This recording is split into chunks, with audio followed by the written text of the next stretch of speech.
Well, let's bring in our special guest. Let's go. Pumped up. Our guy. Our good friend Tyler. He's joined us plenty of these Lions-Vikings matchups. He covers the Vikings. He does the Gators as well. NFL draft. There's a great DC over there.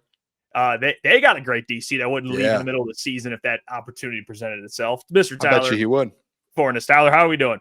I'm doing good, gentlemen. I appreciate you having me. I will make one comment about the coordinators leaving the NFL. The last coordinator I remember to leave the NFL to take a head coaching job in college was Charlie Weiss with the Patriots. And if you remember that 2004 season, he did finish the year.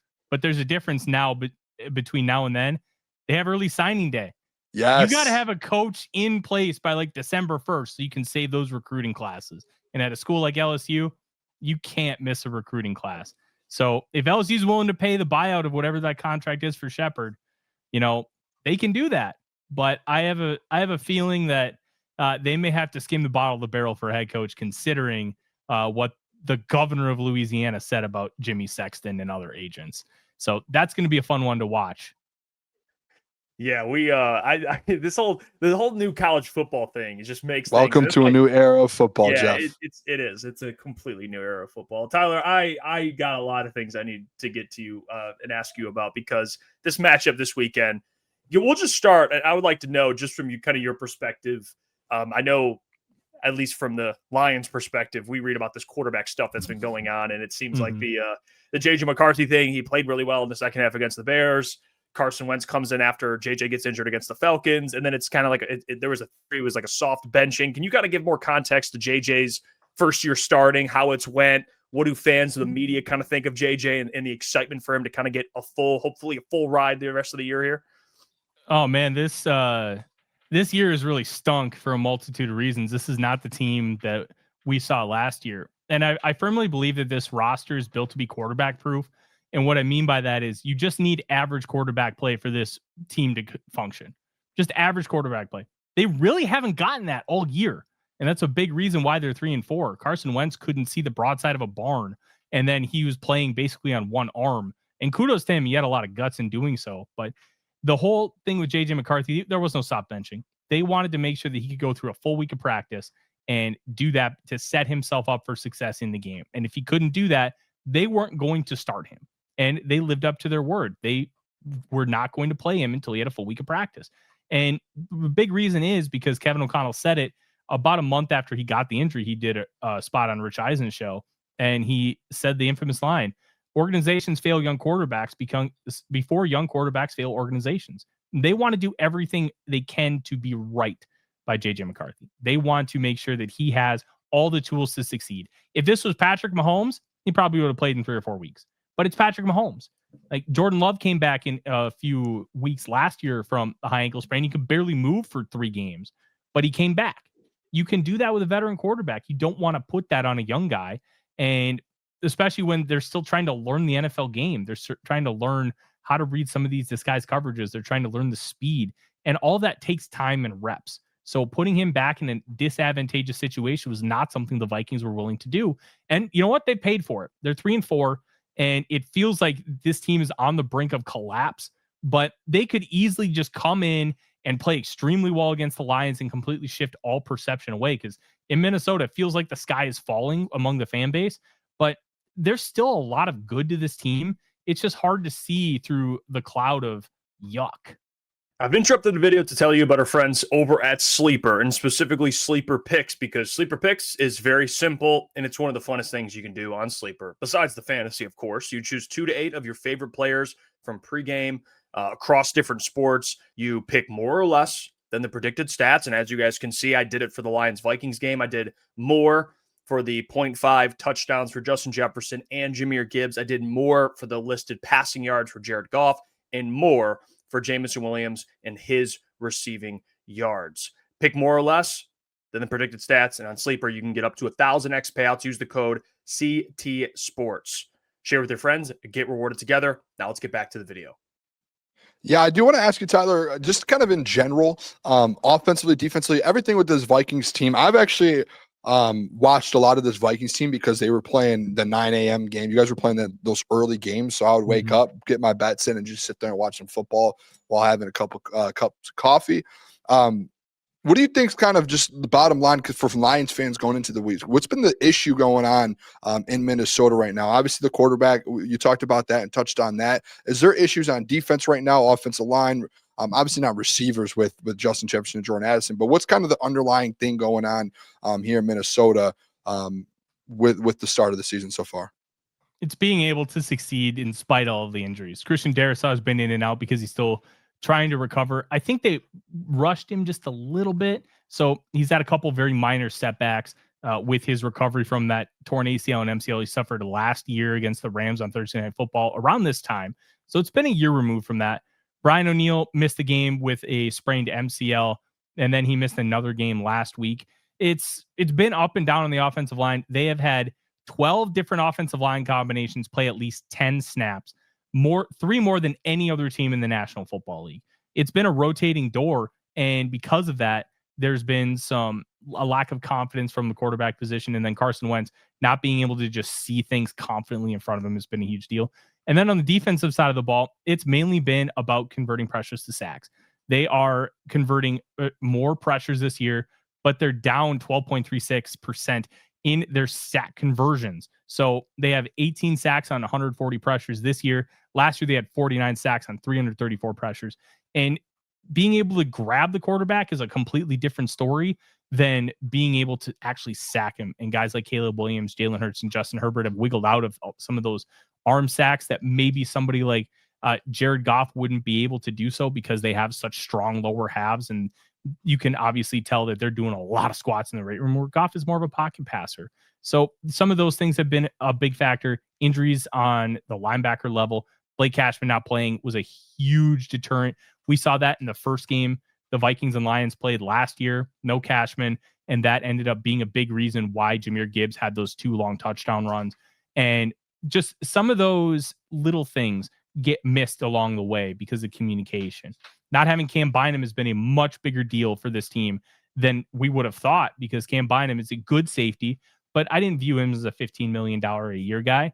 Not having him has been a huge factor in the lack of success with Harrison Smith, just feeling like he's fallen off of a cliff. Now, he did deal with an illness during training camp, and there's a shroud of mystery around what that illness is. My theory is it's something along the lines of like long COVID, maybe, because it just feels like he has no juice. He is not running well at all. And he was playing just fine last year. So something happened to where he's lost all of that. It's just a lot of little things. And those little things, like the deep ball touch or the deep ball to seal the game against the Eagles, like they sent the house, but the house didn't get home. And multiple times against the Eagles, they sent 6, but they're sending defensive tackles and backup linebackers. They're not sending their best. So it's blocked. And all of a sudden, it's a 70-yard touchdown to Devonta Smith. So little details here and there that have been getting missed have been just absolutely crushing this team.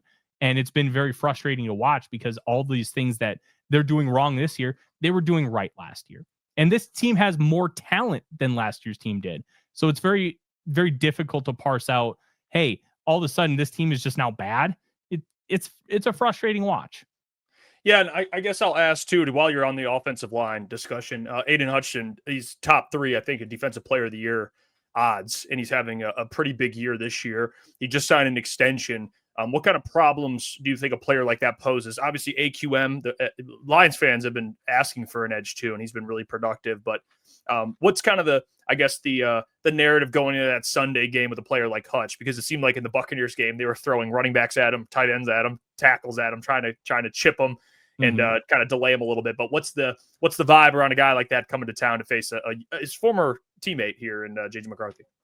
If you have your tackles, I'm not going to say you're not worried about it, but you feel a lot better about that matchup. Right. One of the interesting things about Aidan Hutchinson is he's got a motor that doesn't quit.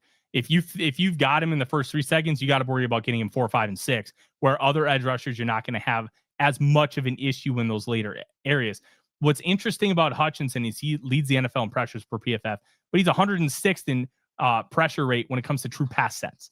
So when it's just a straight one-on-one matchup where you're not using some of the scheming that Kelvin Shepard does, which they do brilliantly to get him these advantageous situations so he can make as much of an impact as he can. That's what a defense should be doing. They should be maximizing your best players. But if you ask him to go one-on-one against Christian Darrisaw, I feel like Christian Darrisaw can win that matchup more often than not. But that's the thing. Is Darrisaw going to play? He did not practice on Thursday, which has been a common theme throughout the entirety of the season to try and just keep him rested and keep him healthy while he's still kind of trying to get all of his bearings back from that injury. But usually it's been did not practice due to rest, not injury related. And this time it just listed as a knee, but on Wednesday, he did practice with a knee designation. So we're not 100% sure what that looks like. But if either one of these tackles is out, Hutchinson can just absolutely wreak havoc against the backup. If they both play, I think it's going to be a fun matchup to watch because I think both Vikings tackles can win a majority of those matchups, but so can Hutchinson because he's a very, very good football player. If you're a Lions fan, you want one of these tackles out because then it can just wreak havoc. And then that also prevents TJ Hawkinson from maximizing his impact as receiver because he's basically done nothing on the receiving end this year because he's chipping every single play. And when he chips, it takes like a second and a half because he lays into him. He doesn't just like do a small push. He lays a full shoulder. And when you're running routes, well, all of a sudden, if you're starting a route at a second and a half in and Carson Wentz or JJ McCarthy doesn't have time to throw, you're not much good out there. So once we know the status of the tackles, I think we're going to really have a better semblance of how much of an impact Aidan Hutchinson can have. I think if they both play, it'll be an impact. But if one of them doesn't, I think he could be a game wrecker. What do you think, Tyler? Me and Jeff, we actually had the conversation yesterday about your guys' running back situation right now with Jordan Mason. And then obviously Aaron Jones just got back last week coming off that injury. How do you see this kind of the running back situation working out in this matchup versus the Lions? Because what me and him were trying to figure out, and I had brought up, I think Aaron Jones is going to get more involved because he was coming off the injury last week. Mm-hmm. Do you see it kind of going that way where Aaron Jones is going to get back to where he was last year? Or do you kind of see Jordan Mason still having that RB1 spot and kind of taking that over? I think it's going to be a 50-50 split. And I think you're going to see them used in a similar method to how the Lions use David Montgomery and Jahmyr Gibbs. They believe in both backs. They're going to use both backs, and they're going to use them selectively in different situations. I don't think Jordan Mason has done enough to really run away with, as you kind of mentioned it, the RB1 job. He's done a little too much trying to go laterally and try to really break things to the outside. And he doesn't have the speed to do that. He is more of a one cut and I'm going to run through every arm tackle kind of guy. And that's how he succeeded with the 49ers last year, where Jones has a little bit more of that juice. He's 31 years old, but he's still got the pop and he can still bust a 50-yarder. I think that they're going to want to have some balance with those guys. They're going to use Jordan Mason in a lot of those short yardage stuff, which they've been very bad at this year. That has not been fixed from when we spoke this time last year. So I'm very fascinated to see how the running game continues to develop because it's been rough throughout the course of the year. But they spoke earlier on in training camp where they believe this is a 1A, 1B situation. And the two games that they both played, they've been treated like 1A, 1B. And I think that's going to continue moving forward. I do want to ask, just now that we're kind of almost basically halfway through the season, the big narrative going into the season with the Lions was the coordinators, John Morton, the offensive coordinator, Calvin, you kind of alluded to it a little bit as a DC who's had a lot of success. The offense has been up and then some downs, and a lot of the downs has to do with not getting players involved like Jameson Williams or, how do they utilize Dave Montgomery a little bit? Seems like they're more dependent on two players, Jahmyr and Amon-Ra St. Brown. But what's kind of your guys' side of how the coordinators have performed for the Lions and just kind of the narrative around this Lions team with new coordinators after Aaron Glenn and Ben Johnson both left? It's really tough to know how good the coordinators are going to be. And I think after week one, there was a lot of concern, at least for me, like, oh my gosh, how is this going to go? Because week one was not a good showing. It wasn't a good showing for anybody, but I think they've done a really good job of settling in, kind of figuring out who they are. Like John Morton is not Ben Johnson. Calvin Shepard is not Aaron Glenn, but they're running very similar styles of play to what those guys had before them. They're figuring out their own rhythms and how to maximize their own units. And I think that's been so huge in the success of what they're doing. And I think you're going to, when you have a young coordinator, and maybe not young coordinator is the right word, a new coordinator, they're going to lean on those stars because that's going to be the easiest way to get them in a rhythm. I think you're going to start to see more from Jameson Williams as the season goes on, more from David Montgomery. But I think on an overall scale, I think you have to be pretty happy with where things are at 7 games into the year, because you just don't, you think, with new coordinators, even if it's the same scheme, but you never do until they actually get the play call sheet in their hand and start making those calls. So 5-2, and your only losses are on the road to the Packers and Chiefs. I think Lions fans should be very happy with where things are at and how they're continuing to grow. Yeah, Tyler, I do want to get your thought process here, just on the game in general. How do you think this game is going to play out? Score predictions, and what you're thinking for this game on Sunday. This is a really interesting one because it's a divisional matchup, and because of that, anything can happen. We saw the Bears nearly beat the Lions on Thanksgiving Day last year, and the Bears at that point were a bad football team. Matt Eberflus was fired shortly thereafter. I think when it comes to this Vikings team, if they can answer a lot of those questions coming out of this mini bye, if they can just play up to their ability, I think this can be a one-score game. I don't think the Vikings are going to end up winning, but I think I can see a path to them actually winning this game because they have a lot of talent. And all J.J. McCarthy needs to do is play average football, be an average quarterback, distribute the ball to your great weapons, be on time and in rhythm, use good mechanics with your footwork, and run the football. But the problem is the Vikings haven't done much of that all season long. Those are big question marks. And when it comes to the defensive side, Jared Goff is really good against the blitz, but he can also be taken advantage of against the blitz. His passer ratings last year between not being pressured and being pressured, it was a 47-point difference. That is a big difference. And you can get a couple of ones from Goff by doing that. But the problem is they've done such a poor job of blitzing this year that the Lions could easily block it. And then he's just going to pepper balls to Amon-Ra St. Brown 6 yards down the field, march and score a bunch of points like they've done every single game against this team with Brian Flores as defensive coordinator. I think it'll be Lions like 30-24. It'll be relatively close, but on the scoreboard, but I don't think it's going to feel that way. I think the Lions are going to be mostly in control, but the Vikings are going to get some. And I think they're very motivated to make an impact in this game. But this Lions team, for where the Vikings are at right now, it's too good. That's fair. Tyler, we appreciate the hell out of it, man. You guys can follow Tyler at @TheReal4No on Twitter, covers the Vikings, Gators, NFL draft. There's a lot of good stuff. We'll talk to you in the near future, my friend. Hey, what's going on there? It's Jeff Iafrate. Appreciate you for finishing the video. You can check out one of the videos here suggested or show support by commenting, liking, and subscribing. And buy your merchandise, officialctsports.com.